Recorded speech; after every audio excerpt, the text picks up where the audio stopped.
રાજુલાની અંદર એક એવી ગેંગ પકડાઈ છે કે જે નકલી સોનું વેચવાનું કામ કરતી હતી। અત્યારે હું તમારી સાથે જે વિડીયો કરી રહ્યો છું એ તમારે ખાસ સાંભળવા જેવો છે, કારણ કે આ એક બહુ મોટી અવેરનેસની વાત છે। આજનો જે જમાનો છે એ અસલી નકલીનો જમાનો થઈ ગયો છે।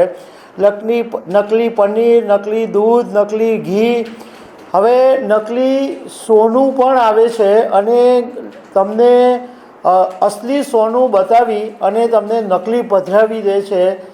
એવા પણ કિસ્સા સામે આવે છે। અમે ખબર છે .com ઉપર થોડા સમય પહેલાં એવો પણ એક વિડીયો કરેલો કે મુંબઈની અંદર એક આખી ગેંગ એવી પકડાઈ હતી કે દાણચોરીથી સોનું લાવે, પછી ભઠ્ઠીમાં પીગળાવે, ફરીથી એને રીશેપ આપી અને માર્કેટની અંદર વેચી દે છે।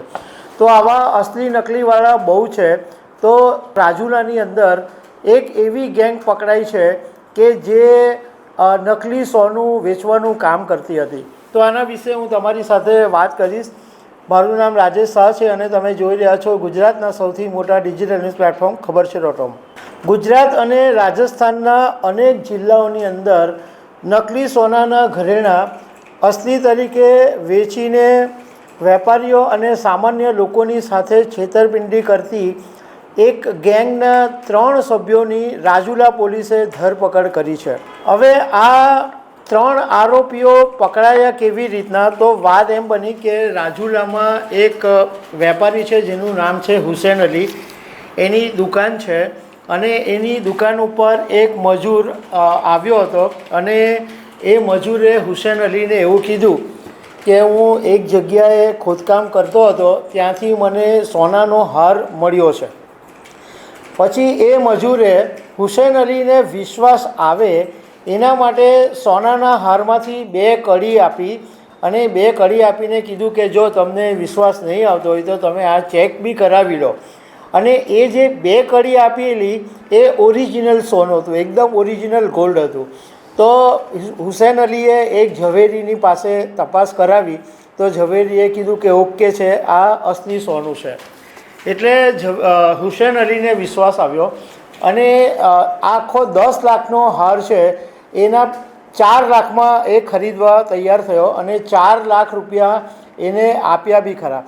પણ જ્યારે પછી જે સોનાનો હાર હુસેન અલીને પેલા મજૂરે આપ્યો એની તપાસ કરાવી તો ખબર પડી કે આ તો નકલી છે। એટલે હુસેન અલીએ રાજુલા પોલીસની અંદર ફરિયાદ કરી કે અસલીના નામે એમની સાથે નકલી સોનું પધરાવી દેવામાં આવ્યું છે। એટલે રાજુલા પોલીસે તપાસ કરી અને આખી ગેંગના 3 સભ્યોને પકડી લેવામાં આવ્યા છે। એમાં એક અર્જુન મારવાડી, એક નરેશ મારવાડી અને બીજો રણછોડ ઉર્ફે બંકિયો મારવાડી। હવે આ લોકો મૂળ અમદાવાદમાં નહેરુનગરની અંદર રહે છે, પણ એ લોકોનું જે મૂળ ગામ છે એ અરવલ્લીનું દેમાઈ ગામ છે।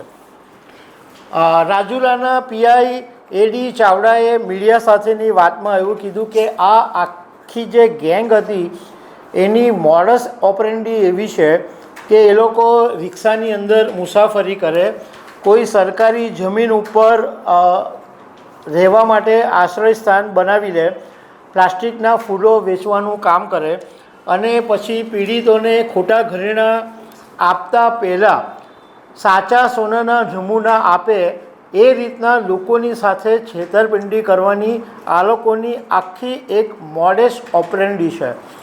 અને એ પછી આ લોકોની જ્યારે ધરપકડ કરી અને પોલીસે એમની સ્ટાઇલથી પૂછવાની શરૂઆત કરી તો આ લોકોએ કબૂલાત કરી લીધી હતી કે 1 વર્ષ પહેલાં ગોધરાની અંદર આ રીતે 50,000 રૂપિયાની છેતરપિંડી કરેલી, અમદાવાદના વૈષ્ણોદેવી મંદિર પાસેથી 75,000ની છેતરપિંડી કરેલી, 2 વર્ષ પહેલાં કડીમાં 1 લાખ રૂપિયાની અને 3 વર્ષ પહેલાં રાજસ્થાનના ભીમાર ગામની અંદર 1 લાખ રૂપિયાની છેતરપિંડી, એટલે આ રીતના રૂપિયા મેળવેલા હતા।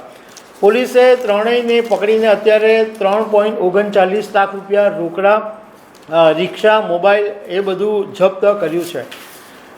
પણ આ વિડીયો કરવા પાછળનો હેતુ એ છે કે તમે લોભમાં આવશો તો ચોક્કસ ભેરવાશો। કોઈ રસ્તેથી આવીને કે કોઈ તમારી પાસે આવીને એમ કહે કે મને ફલાણી જગ્યાએથી મળ્યું છે, ખોદતા મળ્યું છે, અરે ભાઈ એને મજૂર, જો આ હુસેન અલીએ પહેલાં એમ કીધું હતું કે ભાઈ આ તને ખોદતા મળ્યું તો જે માલિક છે એને આપી દે, અને હુસેન અલી પણ લોભમાં આવીને ઓછા ભાવે સોનું ખરીદવા ગયો, એટલે તમે ઓછા ભાવે લોભમાં આવશો તો ભીરવાશો. હંમેશા એક વસ્તુનું ધ્યાન રાખો કે સ્ટાન્ડર્ડ વેપારીઓ કે જે લાયસન્સ ધરાવે છે, જેની બજારમાં ઇમેજ છે, એવા લોકોની પાસેથી જ સોનું ખરીદો. જો લોભમાં આવશો તો આ રીતના ભીરવાશો. તો દર્શક મિત્રો, આવી અનેક વાતો સાથે અમે તમને મળતા રહીશું. Thank you very much.